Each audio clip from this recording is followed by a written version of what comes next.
네, 감사합니다. 계속 듣는 마음이지만은 공간이 너무 좁은 것 같습니다. 자, 우리 같이 일어서셔서 하나님 말씀 누가복음 17장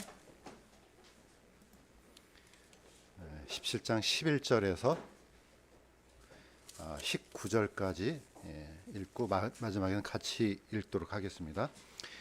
그분께서 예루살렘으로 가실 때에 사마리아와 갈릴리의 한가운데로 지나가시니라.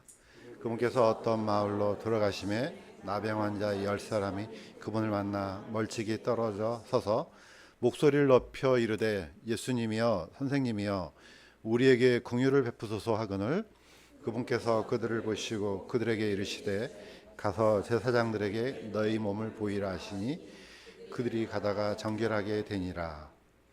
그들 중에 한 사람이 자기가 나은 것을 보고 돌아와 큰 소리로 하나님께 영광을 돌리며 그분의 발 앞에 얼굴을 대고 엎드려 그분께 감사를 드렸는데 그는 사마리아 사람이더라. 예수님께서 응답하여 이르시되 10사람이 정결하게 되지 아니하였느냐 그런데 그 9사람은 어디 있느냐. 이 타국인에는 하나님께 영광을 돌리러 돌아온 자들을 찾지 못하였도다 하시고 같이 읽겠습니다. 시작. 그에게 이르시되 일어나 내 길로 가라 내 믿음이 너를 온전하게 하느니라 하시니라. 잠시 기도하겠습니다. 하나님 아버지, 추수 감사주의를 맞아서 저희들 우리의 살아온 뒤에 걸어왔던 발걸음들을 잠시 살펴보고자 합니다. 주님께서 어떻게 은혜를 베푸셨고 그 크신 사랑을 우리에게 보여주셨는지 다시 한번 생각하는 귀한 시간 될 수 있도록 도와주시옵소서. 또 우리 교회를 살펴주시고 지금까지 인도해 주셔서 감사합니다. 늘 이 감사가 끊어지지 않도록 주님께서 도와주시옵소서. 감사드리며 예수님의 이름으로 기도드렸습니다. 네. 자, 오늘은 아마 대한민국 거의 모든 교회가 추수 감사주일로 또 그러한 주제로 오늘 말씀을 선포할 것입니다. 그런데 보시는 것처럼 이 절기는 우리 한국에서 만드는 것도 아니고 또 성경에 있는 절기는 아닙니다. 그러나 물론 이거는 이제 미국에서 만들어진 절기입니다. 그런데 이 절기가 성경과 상관이 없다 할지라도 그들이 뒤를 돌아보면서 과거에 어떻게 하나님께서 지켜주셨고 인도해 주셨는지를 기억하면서 만든 게 추수 감사주일입니다. 영어로는 땡스기빙 데이죠. 원래 11월 넷째 주 목요일이니까 넷째 주니까 한 11월 28일 정도가 될 겁니다. 그렇지만 아마 모든 교회가 그걸 앞당겨서 우리도 주일에 이렇게 감사하는 그런 기념일을 갖자 해서 이제 이게 아마 전통이 된 것 같아요. 비록 성경에는 이걸 지키라는 명령은 없지만 또 이스라엘 절기도 아니지만은 우리가 생각했을 때 이거는 개인적으로 중요하구나. 한 번쯤은 자신의 삶을 뒤돌아볼 수 있는 그런 시간이 되고 또 당연히 우리가 하나님께 감사해야 되는데 무엇 때문에 감사해야 되지 하는 생각을 갖게 하기 때문에 굉장히 좋은 시간 된 것 같습니다. 자, 먼저 오늘 읽었던 말씀의 배경을 다시 한번 보겠습니다. 우리가 계속해서 끊임없이 배경을 보려는 것은 뭐냐면은 우리의 개인적인 생각이 아니고 객관적으로 성경에서 지금 하나님께서 무슨 얘기를 하고 계시는지 이걸 우리가 쫓아가려고 하기 때문에 그렇습니다. 이 끊임없이 이걸 제가 만들어서 보여드리는 것은 하나님의 마음을 쫓아가려고 하는 겁니다. 다시 한번 갈릴리하고 사마리아의 개념을 다시 한번 보겠습니다. 예루살렘에서 갈릴리까지는 뭐 옛날 같으면 한 박 4일 정도, 뭐 길게는 뭐 며칠이 더 걸렸을 것입니다. 그러니까 지금이야 뭐 고속도로도 나져 있고 뭐 자동차로 금방 가지만은 옛날에는 굉장히 오랜 거리였습니다. 자, 그런데 우리가 역사적으로 알고 있는 것처럼 주전 722년에 이 북이스라엘이 아시리아에서 멸망을 받았습니다. 그러니까 그 아시리아는 어떻게 다스렸냐면은 이 사마리아하고 이 지역을 중간 부분을 아시리아 사람들을 데려와서 여기다 살게 하고 북이스라엘 사람들을 저 멀리 아시리아로 보냈습니다. 그러니까 어떻습니까? 인종이 섞이게 되는 그런 역사가 일어났습니다. 자, 이 인종이 섞이기 때문에 이 사람들을 뭐라고 해야 되지? 국토는 이스라엘인데 인종은 다른 인종이죠. 예, 그렇게 해서 그 사람들이 유대인들하고 섞이게 되니까 유대인들 순수한 유대인들 측면에서는 이 나라는 뭐라고 불러야 되지? 굉장히 소외시키는 그런 역사가 일어났습니다. 그게 바로 지도에서 보이는 것처럼 사마리아하고 세겜 지역입니다. 그러니까 길을 어떻게 갑니까? 보통 사람들은 여기 보면 이렇게 나오죠. 유대인들이 갈릴리로 올라가는 방법은 예루살렘에서 먼저 여리고로 내려갑니다. 자, 여리고가 항상 우리는 성경에서 여리고에서 예루살렘으로 올라간다 그랬는데 이거는 그 표현을 쓴 것은 여리고가 가장 낮은 동네이기 때문에 그렇습니다. 성경뿐만 아니고 실제로 이 여리고는요 거의 지중해에서 거의 그러니까 해발이라고 뭐라 그럽니까? 이 지중해 밑으로 거의 400m나 떨어집니다. 밑으로 내려가기 때문에 이 표현을 씁니다. 그러나 위도상으로는 여리고가 더 위에 있습니다. 어쨌든 예루살렘에서 여리고로 내려가서 그 요단강을 타고 쭉 올라가서 갈릴리로 들어갑니다. 왜 이렇게 하느냐? 이 사마리아 지역하고 이렇게 상종하기 싫어서. 이게 보통 길입니다. 그런데 예수님은 어떤 길을 택했습니까? 갈릴리에서 바로 사마리아에서 세겜에서 베델에서 예루살렘으로 이 내륙으로 오게 됩니다. 그런데 보통 유대인들은 이 길을 다니질 않습니다. 왜? 저 사람들하고 말을 섞거나 뭘 하게 되면 내가 부정하기 때문이라고 생각하는 겁니다. 그러니까 이 사마리아 지역은 늘 소외됩니다. 항상 이게 어떤 이스라엘 국토 안에 있지만은 뭐라고 하기는 어려운 그런 지역. 예수님께서도 여기를 타국인이라고 명칭을 불렀습니다. 물론 이제 기억성경은 이방인이라고 불렀는데 이게 성경에 딱 한 번 나온 단어예요. 성경에는 원어에는 딱 한 번 나오지만은 우리는 뭐라고 표현하기 어려우니까 그냥 이방인으로 표현한 거죠. 이 지역을 예수님이 저 갈릴리에서 사마리아 오는 중간 지점에 아마 그 이제 10명의 문둥병자들이 아마 만났던 것 같아요. 지금 그 얘기입니다. 어떤 사이를 지나갔다는 이게 아니고 갈릴리하고 사마리아 그 어떤 지역 그 중간쯤에 지나오다가 이제 만나는 겁니다. 자, 이걸 한번 보시면은 약간 더 정확합니다. 이 지도를 보시면은 이스라엘은요 아주 깁니다. 동서로는 아주 짧은데 위아래는 아주 길어요. 그러니까 남쪽은 아주 덥고 저 북쪽은 아주 춥고 그러니까 저 북쪽으로 쭉 올라가면은 제일 끝에가 북쪽 끝에가 뭐가 있습니까? 헤르몬산이 있습니다. 바로 이 헤르몬산에서 항상 사시사철 쌓였던 눈이 녹아서 그 물이 이제 갈릴리로 흘러 들어갑니다. 그러니까 갈릴리 호수는 이스라엘의 생명수입니다. 만약에 갈릴리 호수가 없으면 이스라엘은 생존할 수가 없습니다. 거의 모든 식수를요 다 여기서 끌어놨습니다. 그러니까 여기는 너무너무 중요하죠. 옛날에 우리 한국에서 막 그 한강에서 막 넘치고 댐이 넘치고 막 어떻게 할지를 몰랐을 때 이스라엘 이 아마 이제 장관을 불렀던 것 같아요. 이제 국토부 장관쯤 어떻게 했으면 좋겠냐 했더니 자기는 할 일이 없대요. 왜냐 이렇게 물이 많은데 무슨 걱정을 하느냐. 그래서 줬던 게 바로 댐이라는 겁니다. 그래서 댐을 만들어서 치수하면 된다. 바로 이게 이스라엘에서 준 지혜입니다. 근데 이스라엘은 물이 없기 때문에 매번 고통스럽고 고민을 많이 합니다. 그래서 지금 쓰고 있는 물의 거의 90%를 재활용하고 있답니다. 우리나라는 그런 생각을 아예 안 하잖아요. 물이 너무 많기 때문에. 그러니까 이스라엘은 늘 이 물 걱정을 하면서 사는데 그 발원지가 바로 헤르몬입니다. 바로 헤르몬산 바로 밑에 가이사라 빌립보가 있습니다. 자, 옆에 지중해 쪽에 있는 가이사라하고 틀려요. 가장 위에 있는 도시 가이사라 빌립보가 가장 이스라엘에서는 가장 높은 지대에 있는 동네입니다. 여기서 어떤 일이 일어났습니까? 여기서 예수님께 물어보신 거예요. 사람들이 나를 누구라 하느냐? 이때 그 유명한 베드로의 고백이 나옵니다. 예수님은 살아계신 하나님의 아들이요 그리스도다. 당신이 바로 하나님이요 킹이다 이 뜻입니다. 이때부터 내가 내 교회를 세우겠다 약속한 게 바로 어디입니까? 가이사라 빌립보예요. 여기서 이제 타고 내려옵니다. 가버나움은 예수님의 이제 사역의 중심이잖아요. 거기서 쭉 내려오면 바로 디베라가 있습니다. 이 디베라를 기억하시기 바랍니다.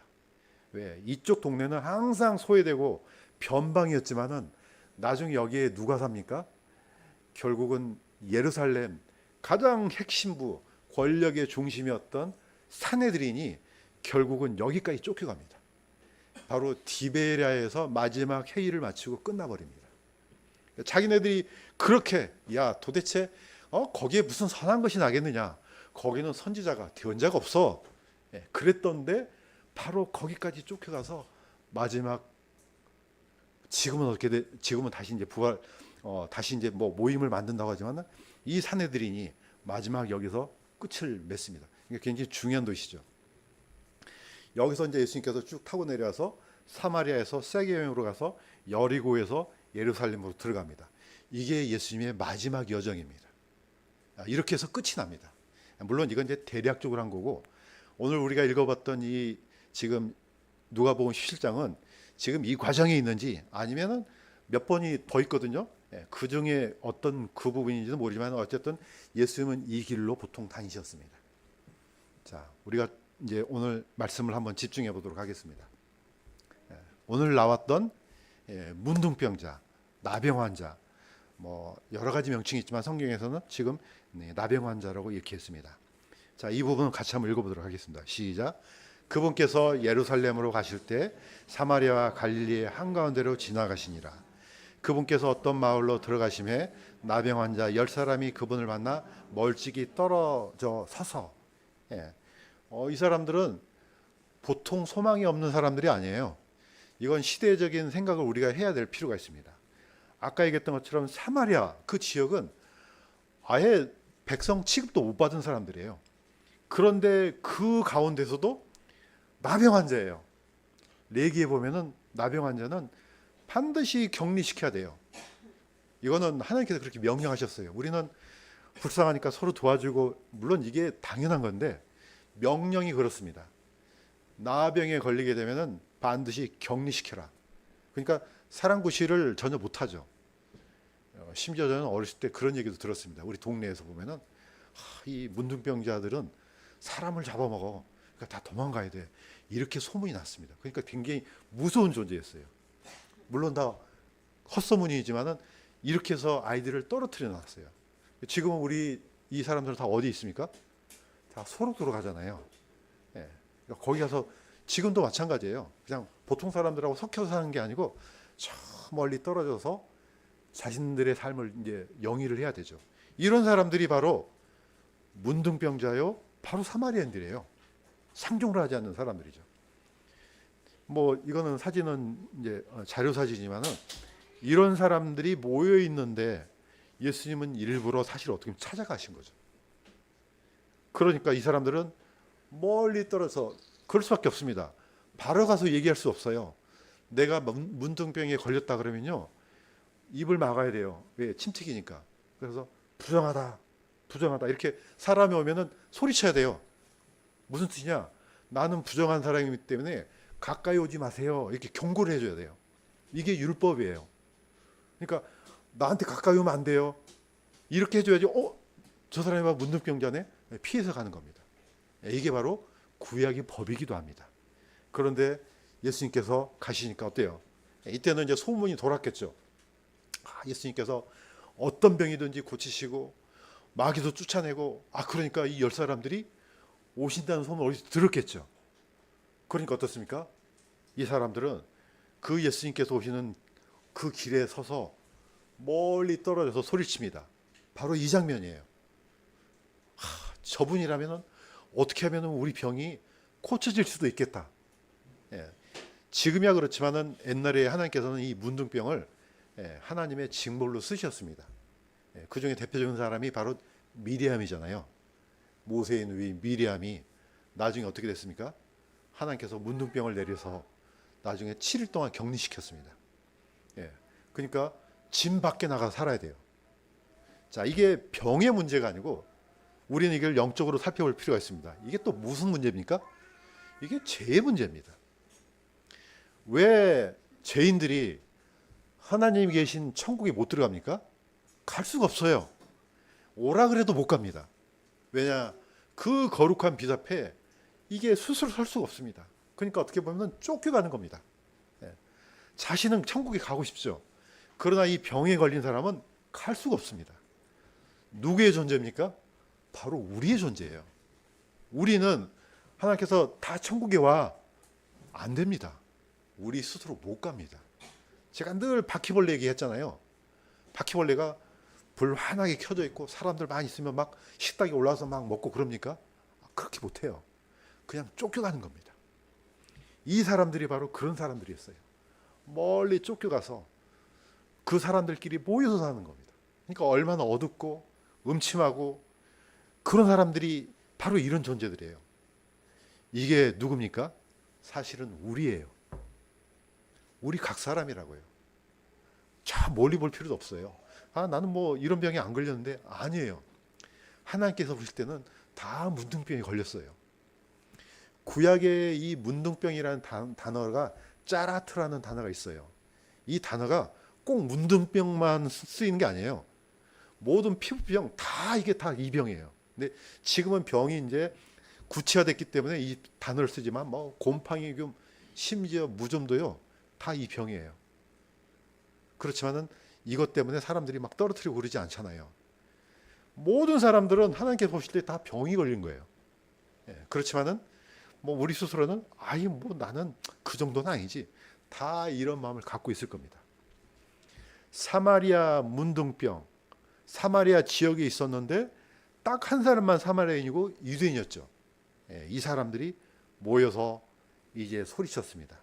자, 이 소망 없는 사람들이 예수님 앞에 소리쳤을 때 이거 한번 생각해 봐야 됩니다. 우리의 존재는요, 비록 우리가 이 말씀을 통해서 거듭나서 하나님의 자녀가 되어 있지만은 우리의 본래 신분은요, 이거였습니다. 개였어요. 물론 저는 좀 조심할 필요가 있죠. 지금 개를 아주 개처럼 취급하면 큰일 난다는 걸 제가 알고 있습니다. 지금은 조심할 필요가 있습니다. 그러나 성경에는 분명히 이렇게 되어 있습니다. 뭐라고 했습니까? 자녀들의 빵을 집어 개들한테 던지는 것이 마땅치 않다. 저는 이제 대언하는 거잖아요. 예수님이 사람과 개를 구분하셨어요. 그러니까 사람이 먹는 걸 먹으면 안 되는 거예요. 개는 뭘 먹어야 돼요? 그냥 먹다 남은 부스러기 먹는 게 사실 개가 당연히 먹어야 되는 거예요. 그러나 지금은 너무나 이제 사람들이 이제 개를 예뻐하다 보니까 뭐 그럴 수 있지만은 성경에 있는 얘기예요. 지금 얘기하는 겁니까? 수로보니게 여인이에요. 사람이에요, 사람. 바로 시돈과 두로 지방에 살던 그 여인이 예수님 앞에 가서 자기 딸을 고쳐달라고 했을 때 이렇게 얘기를 한 것입니다. 자녀들이 빵을 던져 개들한테 던지는 것이 마땅치 않다. 이건 예수님께 하신 얘기예요. 그러면 우리는요, 이 사람들은 저 이스라엘 안에 살았던 사람이잖아요. 우리는요, 아무 관련도 없는 사람이에요. 그러니까 좀 심하게 말하면은 개축에도 못 끼어요.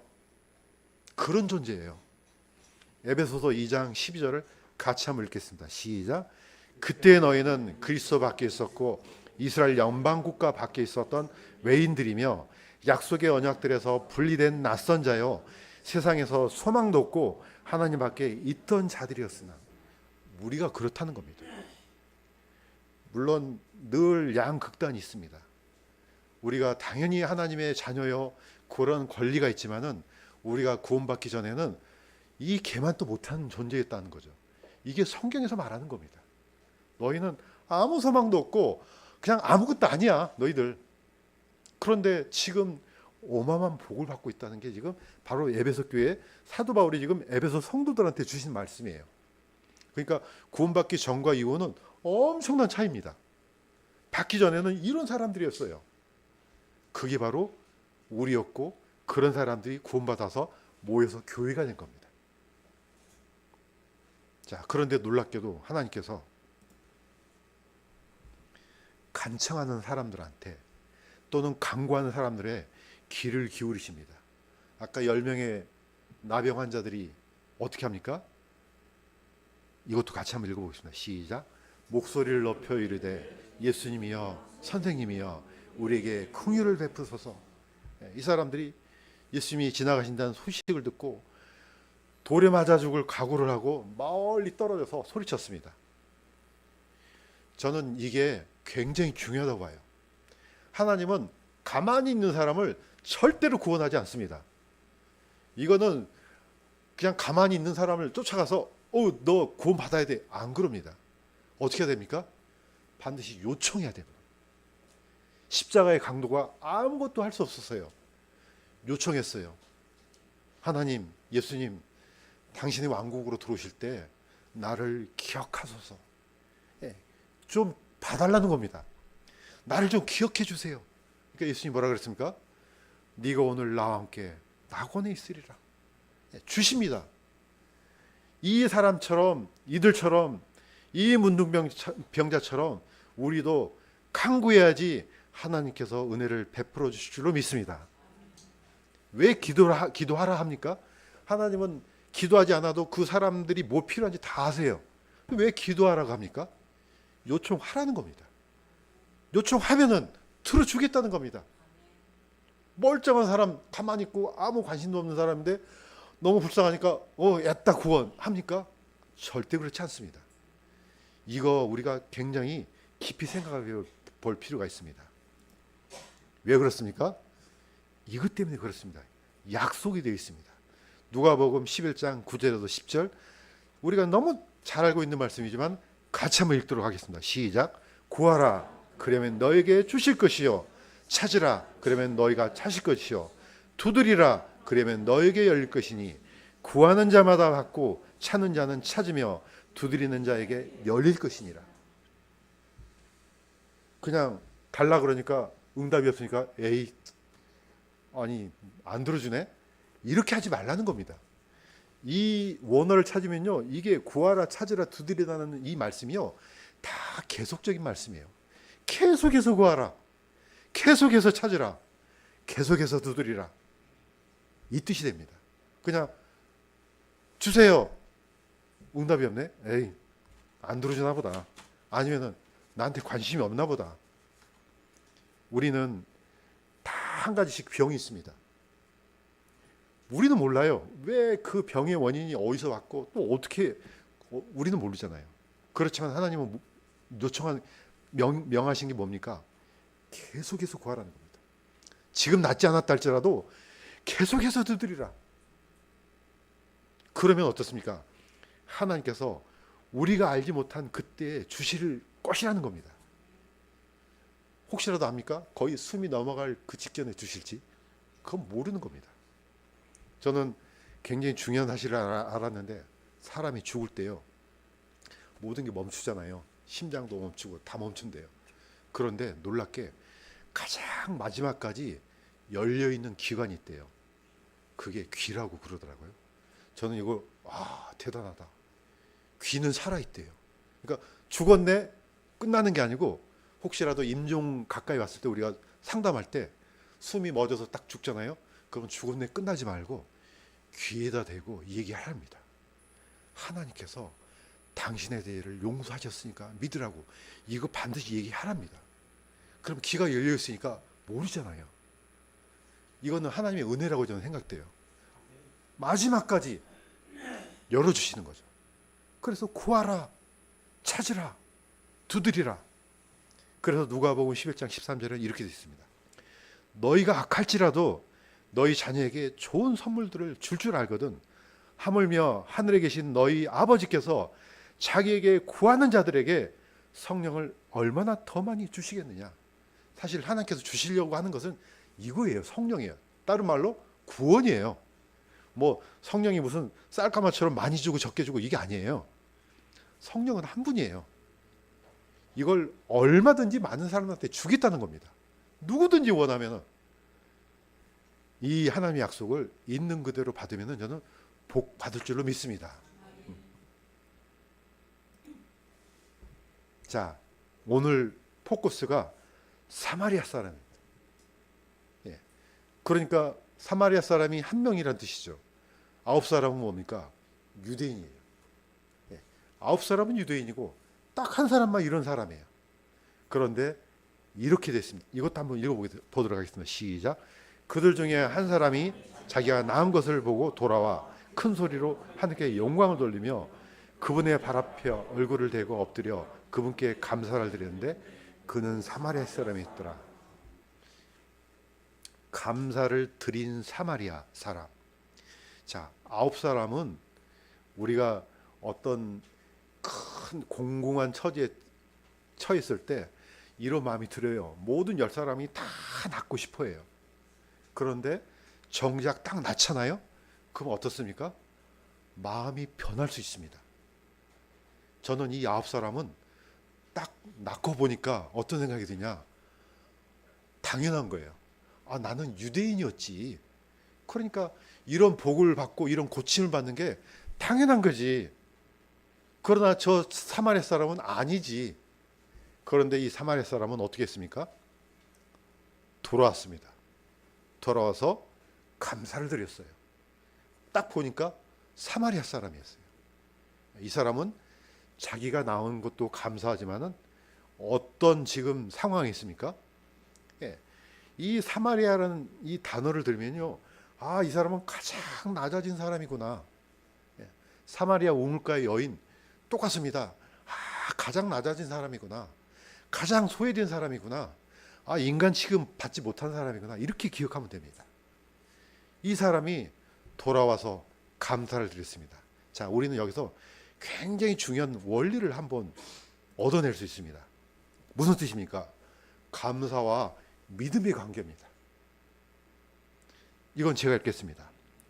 10사람이 정결하게 되지 아니하였느냐? 그런데 그 9은 어디 있느냐?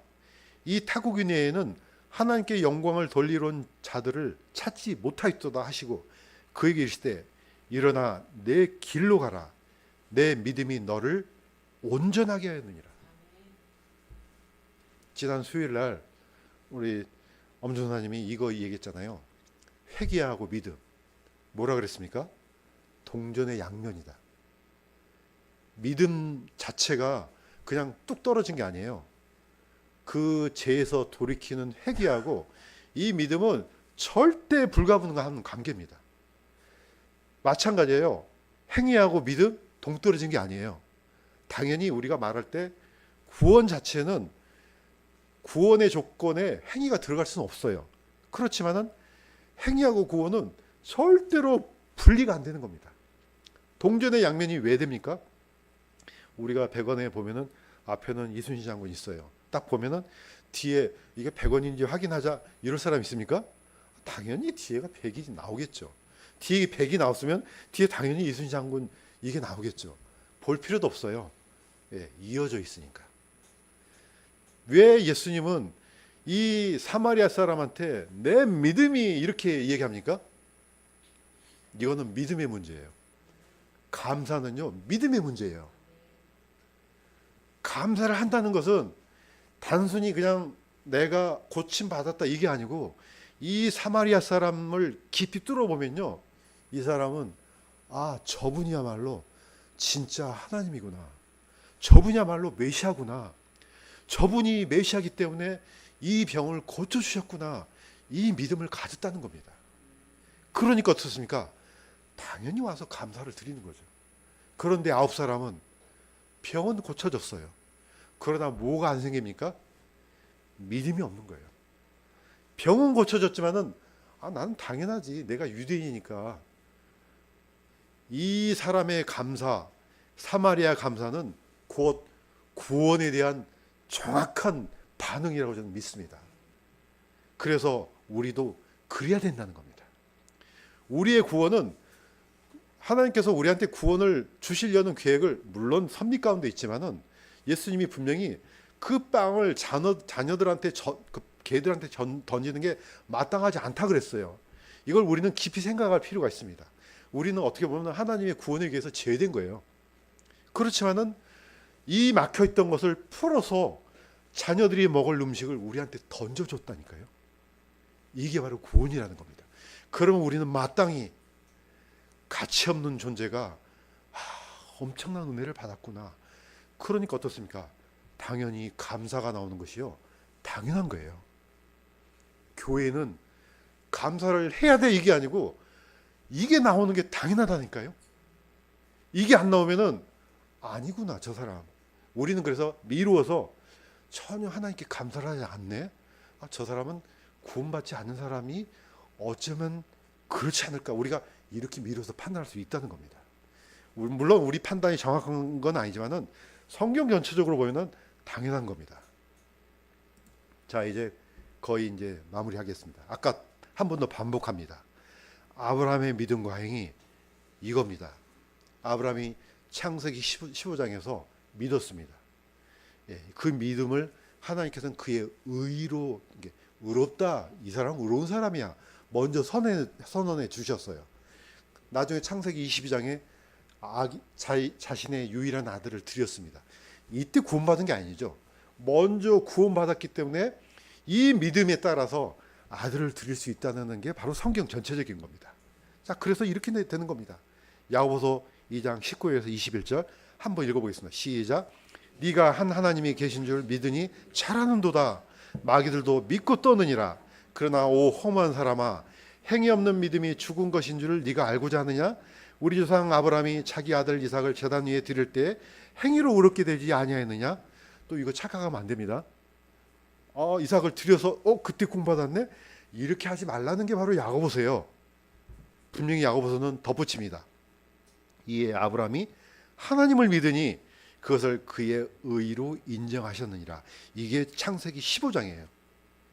자, 그러면은 그런즉 너희가 보거니와 사람이 행위로 의롭게 되지 않고 단지 믿음으로만 되지 아니하느니라. 그러니까 행위가 들어가야 되네? 이렇게 착각하지 말라는 겁니다. 이미 그렇게 된 사람이 이런 행동을 한다는 게 그게 당연하다는 겁니다. 사마리아 문둥병자 딱 한 사람, 이 사람이 와서 감사를 드리는 것은 그에 대한 믿음의 발로라는 겁니다. 그러면 오늘 우리를 현재를 살아가고 있는 구원받은 그리스도인들은 당연한 거 아니냐? 이방인들한테 이 구원을 베풀고 전혀 가치 없는 그런 사람들한테 이 엄청난 것을 드렸는데 당연한 거 아니냐? 우리는 이렇게 받아들일 필요가 있다는 겁니다. 이제 마무리하겠습니다. 하나님은 모든 것을 주셨습니다. 우리가 만찬 때 이제 살과 피를 의미하는 이 맞자하고 이 포도즙 또는 포도주를 먹습니다. 예수님께서 이렇게 얘기하셨습니다. 누구든지 내 살을 먹고 내 피를 마시는 자에게는 영원한 생명이 있나니 마지막 날에 내가 그를 일으키리라. 내 살은 참으로 양식이요 내 피는 참으로 음료니 내 살을 먹고 내 피를 마시는 자는 네 안에 거하고 나도 그 안에 거하느니라. 자, 이 말씀을 하셨을 때 이게 무슨 얘기야? 아니 뭐 자기 살을 주겠다고 뭐 우리가 식인종이야? 예, 유대인들은 전혀 이해를 못했습니다. 무슨 뜻입니까? 이게요 단순히 이 빵은 예수님의 몸이고 피는 예수님의 이 포도즙은 예수님의 피다. 단순적으로 보지 말라는 겁니다. 이 뜻은 뭐냐? 다 주겠다는 뜻이에요. 다 주겠다는 뜻입니다. 가시고기 생각나시죠? 혹시 아시는 분은 아실 거예요. 가시고기는 알을 낳으면은 암컷은 도망가 버립니다. 이 알을 누가 지킵니까? 수컷이 지킵니다. 나중에 죽을 때 어땠습니까? 자기 살을 내줘요. 그러면 그 새끼들이 그 가시고기의 수컷의 살을 뜯어 먹어요. 이렇게 해서 자기 전부를 희생해요. 암컷 중에 비탈검이라는 게 있어요. 얘는 암컷이에요. 자기가 알을 낳고 나중에 어떻게 합니까? 새끼들이 커지게 되면은 자기 몸을 식량으로 줘요. 어떻게 보면 이게 하나님께서 이 피조물 안에 어떤 사랑을 주시는지 보여줬다 봅니다. 모든 것을 다 주는 거죠. 예수님께서는 십자가에 모든 것을 다 내어주셨어요. 이게 그래서 우리가 어찌 감사하지 아니하냐 이겁니다. 하나님은 자신의 전부 있는 아들을 십자가에서 내어주셔서 우리를 자녀 삼으셨어요. 이게 바로 우리가 얻은 구원입니다. 그냥 단순히 이 말씀 그냥 믿으면 돼 이게 아니고요. 이거는 당연히 그 말씀이지만은 하나님께서 우리한테 어떤 사랑을 베풀어 주셨는지 이걸 통해서 보여주시는 겁니다. 내가 다 줬다. 심지어 내 살도 주고 내 피도 줬다. 이렇게 해서 우리 죄가 사해진 겁니다. 그렇다면 우리는 그 사랑을 비록 글자로 기록됐지만은 우리는 이 말씀 속에서 하나님의 마음과 그 하나님의 엄청난 사랑을 우리가 알고 주님께 당연히 감사해야 될 줄로 믿습니다. 그러므로 우리가 추수감사절이라서 이걸 기억해서 감사하는 게 아니고 이걸 이 날을 빌어서 우리의 감사가 살아있는지 또는 죽어 있다면은 내가 지금 여전히 하나님의 사랑을 깨우치지 못하고 있구나. 우리가 일깨우면서 우리의 감사하는 마음을 더욱더 하나님께 드리기를 주님의 이름으로 기도합니다. 기도하겠습니다. 하나님 아버지, 우리가 어떤 사랑을 받았고 어떤 은혜를 받았는지 이 말씀을 통해서 다시 한번 깨우쳤습니다. 혹시라도 우리 마음이 높아져 있거나 주의 엄청난 사랑을 잊어버렸다면은 이 말씀을 통해서 다시 회복될 수 있도록 도와주시옵소서. 그리하여서 우리가 사는 목적과 우리가 왜 사는지, 무엇을 위해서 사는지 다시 한번 기억할 수 있도록 도와주시옵소서. 감사드리며 예수님의 이름으로 기도드립니다.